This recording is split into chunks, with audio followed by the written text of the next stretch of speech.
guys, welcome back to the channel. Hope you're good.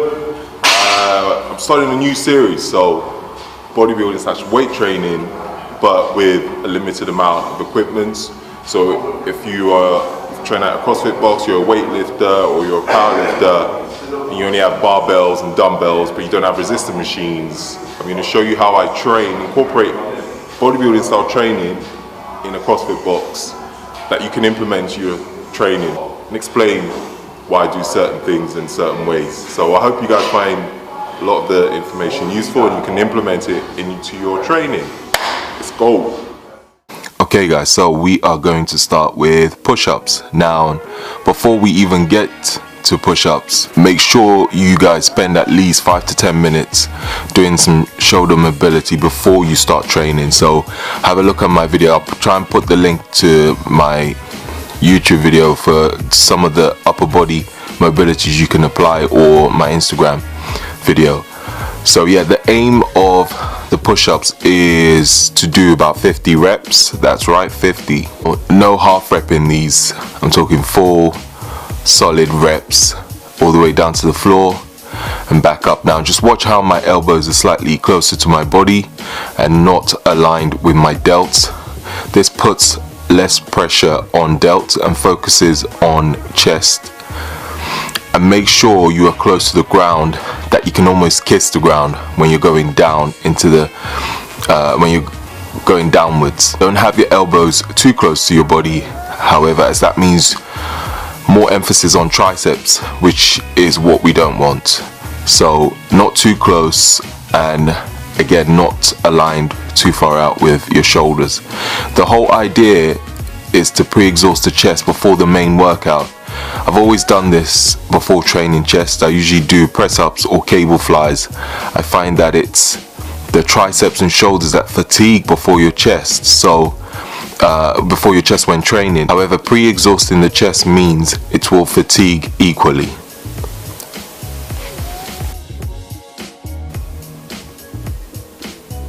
So we are now on to the bench press. Before we start benching, I want to emphasize that this workout is all about time under tension, no ego lifting, focus on tempo, and also focus on contracting the chest every single rep. Each set the tempo changes, so make sure you don't go too heavy on weight, as you will understand why when we get to the workouts. I'll write in the description box below the exercises, sets, rest, and also the tempo.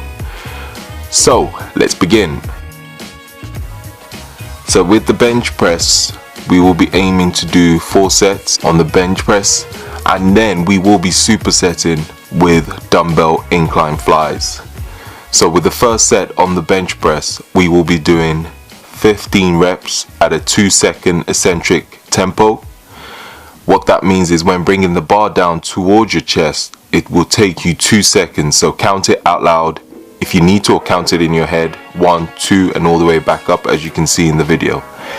And then after 15 reps, we will be supersetting with dumbbell flies with a 2-second eccentric and a 1 to 2 second squeeze off the dumbbells at the top of the movement. Again, as you can see in the video, with the dumbbell flies, we will be doing 12 reps on all 4 sets. So you'll be supersetting every time you do a bench press. Every set you will superset with the dumbbell flies.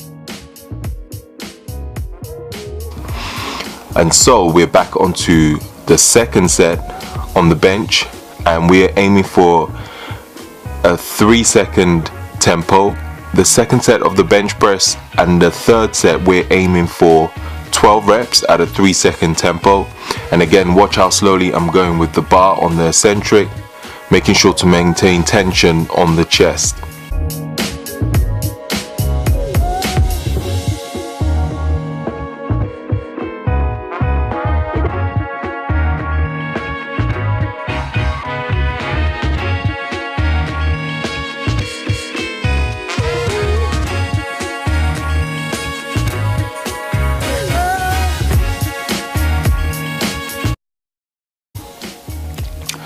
With the fourth set, we will be doing 10 reps at a 5-second tempo. Now remember, I told you about not going too crazy with the weights. Now with a 5 second, yes, 5 seconds, that makes it a lot more challenging. So some of you are probably wondering why slow, so why am I going so slow on the eccentric? Well, the longer we can keep the muscle under tension, the more muscle fibers we're recruiting to assist the movement, which leads to hypertrophy.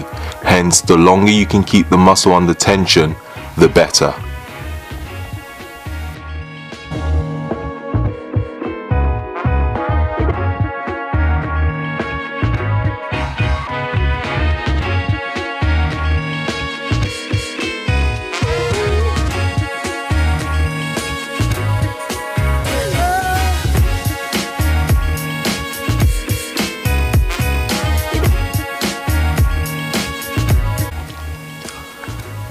Now we're on to third exercise, which will be the pyramid dumbbell press, flat bench superset with dumbbell twist flies. I know that sounds weird, but I will explain that in the video. So we'll start with the pyramid press. I have always done the pyramid press because it puts less strain on my delts and also allows me to fully contract my chest at the top of the movement. Make sure to keep the elbows at a slight angle and not aligned with your delts. We are aiming for a 2-second eccentric and I would say 1 to 2 second hold at the top of the movement. Make sure, as you can see in the video, to focus on squeezing both dumbbells together. As you can see, my chest fully contracts when I do that. So when you come down and you go up again, squeeze the dumbbells for 2 seconds. Why squeezing the dumbbells? Well, if you squeeze the dumbbells, that automatically contracts your chest, so you don't have to actually contract. Focus on your chest when you're at the top of the movement. Focus all your tension on those dumbbells, and that would, again, as you can see in the video, squeeze your chest together. Now we're on to dumbbell twist flies.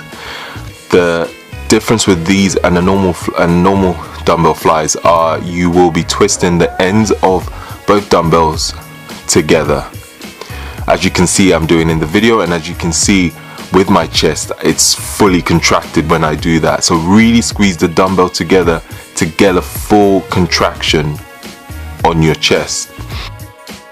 On both these movements, we are aiming for 2-second eccentric on the first and second set, and a 1 to 2 second squeeze of the dumbbells at the top of the movement. So at the top of the movement, you want to hold it for 1 to 2 seconds, and then when you going back down into the eccentric phase, you want to take about 2 seconds. And then when you get to the third set, you want to take a 3-second eccentric and a 1 to 2 second squeeze at the top.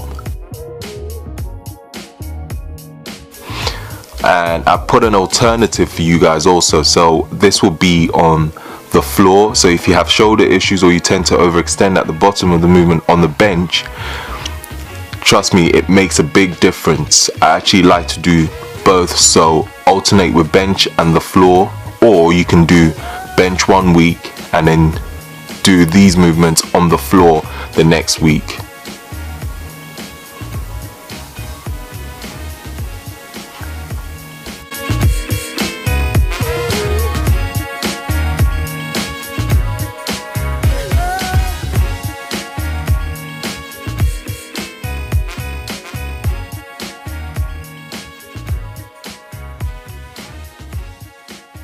And the next exercise, we'll be doing ring press ups supersetting with bench dumbbell close grip press. Now with the ring press ups, again, the same principles with normal press ups. Elbows, bring your elbows in close to the body but not too close, so but you don't also want it to be too wide, so it shouldn't be aligned with your shoulders. Aiming for a 2-second eccentric and push back up as quick as you can. These are tough but really good for also working on stability, so expect it to feel strange at first, and you will probably shake a little bit when you start doing this, but you will get used to it eventually. And also, to make it slightly more difficult, I have given you a second version, which is feet elevated with a bench, or you can use a box. If you don't have rings where you train, putting 2 benches or 2 boxes close together does the trick. It won't be as hard as using rings, but still better than nothing. And then we'll be on to supersetting with close grip dumbbell press. Now this is another one where some of you might not know how it works, but I'm going to explain to you what to do. So hold the dumbbells, as you can see in the video, close together over your chest, elbows close at all times. So now this one, you're going to have your elbows really close to your body when you bring the weight dumbbells down. Again, we're going to aim for 2-second eccentric. Hold for about a second at the top of the movement. Remember, just like the dumbbell pyramid press, rather than trying to squeeze your chest at the top of the movement, squeeze the dumbbell together as hard as you can. Like I always say, squeeze the hell out of it like it owes you money, literally. Aim for about 3 sets on both the press ups on the rings and the dumbbell close grip press. Keep the rest pretty short, so I will aim for 40-second rest.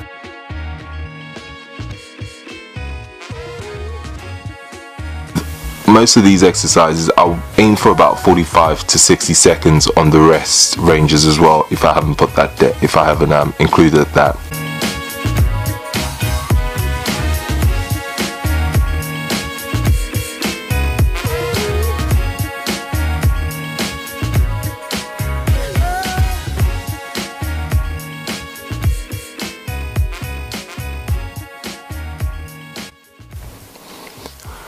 On the 5th and final workout, we're going to do some decline push-ups. I know what you guys are thinking, this dude loves push-ups. And yes, I do. This time we'll be finishing with, again, a decline push-up on a 30-inch box. So we're aiming for 50 push-ups again. However, we'll be breaking it down by 5 sets times 10 reps. Few things. Keep the rest short between each set, so about 20 seconds, no more. And also, like I said in the first push-up, make sure you can almost kiss the floor. But if, like me, your chest is twice the size, towards the end of a workout, make sure your chest touches the floor, because that's more likely to touch the floor before your face gets anywhere near the floor. So with the first set, we're aiming for 2-second eccentric, so 1, 2 down and push up. The second set, we're aiming for 3-second eccentric. The third set, we're aiming for 4-second eccentric, so 1, 2, 3, 4, push up as quick as you can. The fourth one, we're aiming for 5 seconds, and then on the 5th and final one, we're aiming to go as quick as you can.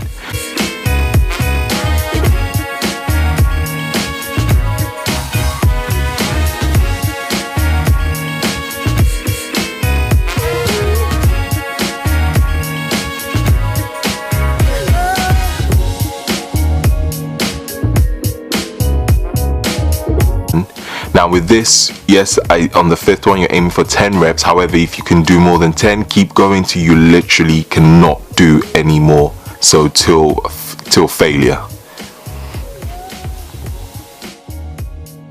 Well, everyone, hope you found this video helpful, and hopefully you can implement this into your training. My goal is to bring you workouts that everyone from all different fitness backgrounds can do, even with limited equipment. Don't forget to please leave a thumbs up if you enjoyed the video, and leave a comment if you have any questions. Thank you for watching, and hopefully get the next training video out to you soon.